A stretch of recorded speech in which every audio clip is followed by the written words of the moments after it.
Hi, I'm Daniel Fagenstrom, and this is assignment 14, and we're going to start assignment 14 by taking a look at some games that this week all of them were free. The first game is called Passage, and the first question we have is, does the game play itself? I'd say not directly, but pretty much yes. The only real input you have is to hold down the right arrow key. And then, is the game timed? I'd say yes. Again, each session only lasts about 5 minutes. And that time limit doesn't really affect gameplay. It affects your character because he gets older, but the only thing it affects is to bring an end to your gameplay. It doesn't affect any of the playing itself. And I use playing loosely here because you're only really holding down the right arrow key. As for the space in this game, it's on a 2D plane. But other than that, there's no real effect here. It doesn't affect you as the player, it doesn't affect the character. Just as you're moving right, it just scrolls past you in the background. It just goes right by you. And then time. Time is kind of used as the timer for your character's life. He has 5 minutes to go as far right as possible.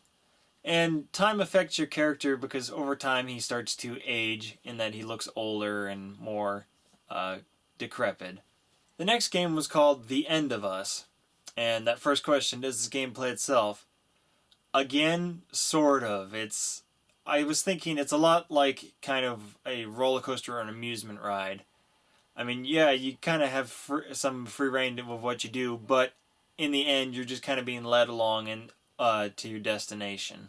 I mean, player involvement and what you do with the for movement is registered and acknowledged by the game, but ultimately the outcome is the same whether you move or don't even move. And this game is also timed, as it said on their website. Once the music ends, this game ends, and it does. The space here it's a top-down perspective of kind of flying through space, so kind of a top-down 2D perspective. There's some stuff to interact with here, and you get feedback from them by interacting with them, like the little stars ding when you go over them, or the other meteor bounces off you when you bounce into it. And then time here is limited.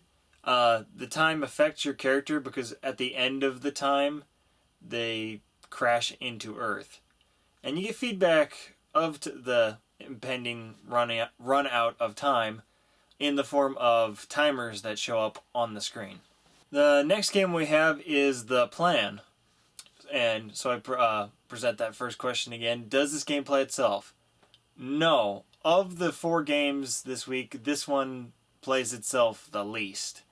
This one entirely needs player input. The player needs to actively engage in moving up for this game to progress. Also, this one is not timed. Or at least it did not seem like it was timed. It may be timed and I went quick enough, but I did not get the impending sense that time was running out. Space in this one, the entire game is in a 2D plane. As a fly, you move around with the arrow keys and can fly around freely. And occasionally there's some stuff that you can bump into, such as leaves, and that gives the player stuff to avoid while flying around. And there's feedback for, if you hit the stuff, for example, the spider web. You fly into that and you get stuck in a spider web. As I said earlier, time, not a huge deal in this one. Occasionally the wind picks up and blows, and I thought maybe that was on a timed interval, but it may be just based on what location you are in when you're flying up. So I'm not sure if that one was part of the time or not. The last game we have is called Time Frame. I just want to say I had a really hard time getting this one to run. Trying to get it to run in several different browsers, it kept crashing while it was loading. And then when I tried to download it and play it that way, it was just giving me empty zip folders, which is kind of weird, but eventually I did get it to work on the web page itself. I don't know what I did different that made it work that time, but yeah. So, does this game play itself? Sort of, not really. You're free to move around and do what you want, but there is a set amount of time before the game ends. Player participation is preferred because it lets you look at stuff and explore, but it's not required. It seems like at the end of the allotted time, the game will end either way, even if you didn't move at all or if you moved really far away. The space here is kind of a large 3D area that you can wander around in. There's lots of stuff to explore, not really anything to interact with. You're just supposed to kind of observe and look at your surroundings. Time here is pretty much at a near standstill. The game's website hails it as 10 seconds taking place over the course of 10 minutes. So because time's at a standstill, there's not really any movement from anything except towards the end of the game. There's a little more movement. And then the next part of this assignment was kind of remixing another classmate's game. I took a look at Hannah Deal's kind of strip club game and came up with some ideas for that.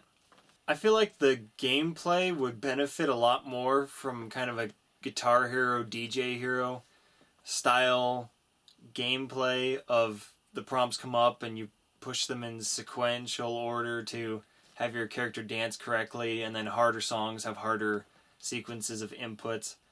I feel like that would benefit the game a little more than what seems... The way she described it, it kind of seemed almost like a kind of a Tony Hawk or skateboarding game where, you know, it gives you like 3 minutes and then you just perform your best tricks that you can and try and get a high score. I feel like those work in those games because you have a kind of area to, you know, move around in, whereas in this one you're kind of confined to one area. I mean, I don't know much about strip dancing, so I don't know exactly how many fancy tricks there are, but it seems like you'd quickly run into a situation where you just find out which one did the most points and just repeat that one over and over and over again. And then if it kind of had the Guitar Hero, DJ Hero style gameplay, getting better scores, dancing to different songs, you know, increases like your max score, your max points, or your max money, and you can progress by, I don't know, moving to better venues. Like you start in a really rundown local redneck dive bar, and by the end of the game you're all the way at a very fancy Las Vegas show. Also, in her last video she mentioned kind of a live system. I'd probably get rid of that because I don't see a good way of implementing it.